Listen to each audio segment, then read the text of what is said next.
So I figured, what's a problem I can solve for myself? He's 14-year-old. Most kids this age are playing video games. He's building a company. His app Locked is already making $7,500 every single month in recurring revenue. No funding, no big team, no excuses. I have 4 members on my team, including myself. In this episode, we break down exactly how a teenager built a profitable habit app and why most adults never even get this far. By the end of this video, you'll see why age is the biggest lie in entrepreneurship. Welcome everybody to the podcast of Zero to MRR. We have with us Evan. So let's start the podcast. So Evan, how old are you and how much money do you make? I am 14 years old, and this month I made $18,000. $11,000 in crypto and $7,000 in the app space. That's amazing. How did you start about your journey? Yeah, so I've always been obsessed with entrepreneurship. When I was 9 years old, my friends would all play Roblox games, but instead I saw the opportunity there and I decided to make them instead. Throughout that experience, I learned a ton, and that's kind of marked the start of my journey. Fast forward a few business models later, I tested out drop shipping, some sports card selling, shoes, anything you can really think of. I landed on a gaming website that I then scaled to 500,000 users and over $10,000 in profit. But while I was working on that, my brother Zach inspired me to get into the app space. So I figured, what's a problem I can solve for myself? And that was a homework helping app, an app where I can simply take a picture of my homework and it would give me the answer followed by an explanation. So I built that app in a month with no prior knowledge with Swift. I was able to do that with a ChatGPT model and Swift. Then after that,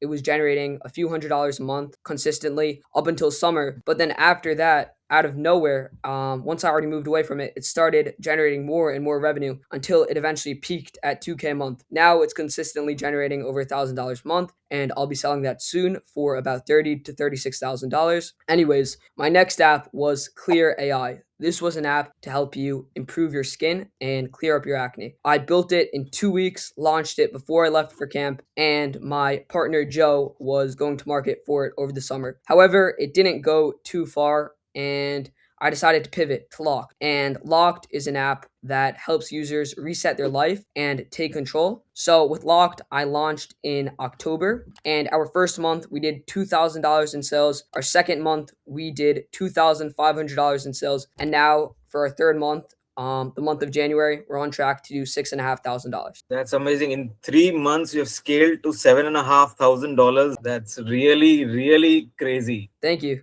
Yeah. Okay, great. What does exactly Log do? Can you just guide us about that? Yeah. So what Lock does is help users take control, break their bad habits, and reset their life. So you go through the onboarding, you fill out a questionnaire, then based on your choices, the app generates you a 30-day custom plan to help you take control and lock in. I do this with XP to gamify the whole app, a leaderboard so you're competing with other users and you have more of an incentive, and then some motivational features across the app. Great, great. So, for what is your current tech stack for building the Log? Yeah, okay. So, of course, first you have your idea. I had the idea for Locked. Then I started in Figma. I designed the whole app, and once I had that down, I moved over to Cursor and Xcode. I plugged my images, plugged my styles, everything into Cursor, had it build out the prototype, and then after that, I just kept growing and growing on the version until eventually it was finalized. Once that was done, I used Supabase for the database to connect everyone through the leaderboard, and then Superwall to A/B test my paywalls. Okay, okay. And what is you are using for analytics? And as for analytics,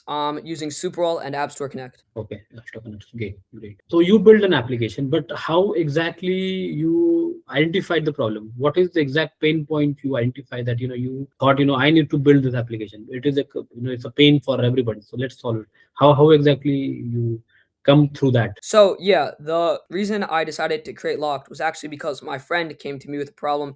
He asked me, how do you always stay locked in? How are you able to keep up with everything? And I realized that this is a big problem. Many people are lazy. Many people want to improve and reset their life. So that's where I had the idea for Locked. The best way to create a valuable product is to solve either your own problem or a big problem that others face. And if you can do that, then you can take your app to market and people will be willing to pay for it. That's nice. Even generally from a business development perspective or from a starting out phase in terms of the entire SaaS journey, what did you learn from your first 10 paying customers? Because since that is very important for a new founder in the space. Yeah, so my first 10 paying customers validated influence marketing because my first influencer, who wasn't paid very much money, still had a good video and it converted, I think, about 20 users. And that showed me that there is a lot of potential here with Locked. And those first 10 users, yeah, they really just validated the idea. And I knew now that Locked can scale and now has the potential to go much further with this marketing channel. And of course, I'm always going to be testing out other marketing channels along the way. That's nice. That's nice. So, one more question that comes to my mind is, what is one shortcut or hack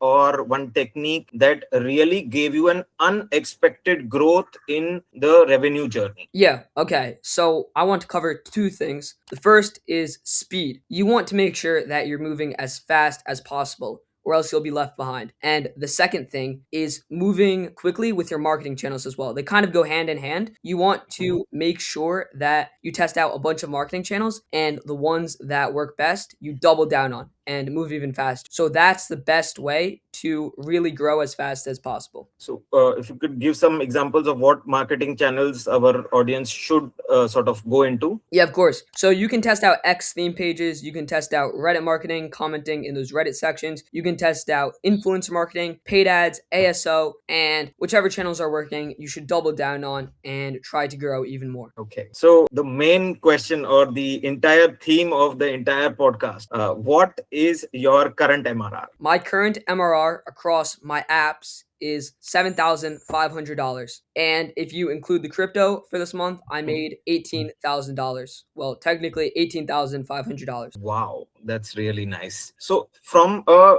growth perspective or from a new 2026 outlook perspective, like if you had to double your MRR in the coming 6 months, what are few areas or few places that you would focus on to actually make sure that happens? Yeah, I would continue improving our systems and just keep doubling down on the marketing channels that are working. We know that influencer marketing is working for us. We know that it's scalable. So we're just going to keep pumping out influencers, keep pumping out A/B tests, new paywalls, whatever we can do to increase the ARPU, lower the cost per acquisition, and get as many influencers as we possibly can. And I think with all those combined, we'll be able to double our MRR within the next 30 days, not even 6 months. Wow, that's really nice. Okay, I think it's really good advice that how you can double your MRR and how exactly you have to double your MRR. What is the strategy you have to follow? It's really good advice. Even we all are living in the AI world right now. So, what are the 3 AI tools you are using daily and you can't live without? Yeah, I would say that there are 2 main AI tools that I can't live without, and that's Cursor for helping me out with the code, and ChatGPT for everyday tasks and navigating through whatever it may be, App Store Connect, Superwall, advice, anything, really. So ChatGPT and Cursor are the most important AI tools for me. Okay, great. A lot of our viewers are, the budding entrepreneur. They want to be an entrepreneur. They want to be a SaaS founder. So, what is the one piece of advice you want to give them so they can be an entrepreneur like you? What is the one piece of advice? My one piece of advice is to move as fast as you possibly can. If you don't move fast, you're going to be left behind and your project will become irrelevant. You need to get a strong team in place that you can count on and grow with. Then just work until you get burnt out. You just got to keep working, keep putting in the work, and just move as fast as possible. Okay. So, what exactly your team looks like right now? Yeah, so I have 4 members on my team, including myself. First member, obviously me. I manage the whole team. I handle usually stuff in the bigger picture. I handle everything on the dev side, paid ads. I'm looking over the whole influencer operation and connections, all that stuff. That's my job. Then there's Bryce Wagner, who is handling a lot of influence marketing. He scaled one of his apps, Overcomer, to over $60,000 a month, and now he's coming to bring some of the same principles and strategies he used over there to Locked. So he has connections to influencers. He understands what works. He's doing everything and just utilizing all of his knowledge and connections here. Then there is Jeremiah Jones. He has an incredible personal brand. He has millions of followers across his social media platforms, and he's pumping out as much content as he can for us and helping on the content side and scoping out every video. Then there is Mustafa, who puts in 10-hour plus days. He's working nonstop and he's closing and DMing more influencers than you can even imagine. So that's the team. And I think that together we're going to first take this to 10K a month, which is the next milestone, which I think that we'll hit fairly quickly. Then our bigger goal is $100,000 a month by summer. Great, great. So I think one of you mentioned one of your partner is managing the influencer marketing. I guess you are doubling down on influencer marketing. How exactly you are channeling that? What is your strategy? How you identify the influencer? How you pitch him? How you try to close the deal with him? What is the strategy behind that? Yeah, okay. So first thing, you want to DM the influencer, and then once they respond, you always want to hop on a call with them. It's never a good idea to discuss it through DMs. You always want to really just pressure them to get on the call. Now, once you have them on the call, you want to first make sure you analyze their account, you check their engagement, right? You want to look for good comment sections. That's very important. You want to make sure people are interacting with others in the comment sections, liking comments, replying, no emojis. That's a really bad sign if they're just filled with emojis. And then once you have the influencer on the phone, you want to pitch them a deal that's realistic for you. For example, if your revenue per thousand views is $5, then you know that you can keep your CPM in the range of $1 to $3. And for us, our RPM is ranging from $2 to $5, really depending on the engagement rate and how the video is made, who the influencer is. So we always keep our CPM between that $1 to $2 range. Typically, between $1 and $1.50. And if we have to and we think it's a good bet, then we can raise it up to $2. Okay, okay. So how much exactly you spend on marketing till date for getting 7.5K MRR? Yeah, I would say that it definitely ranges day by day.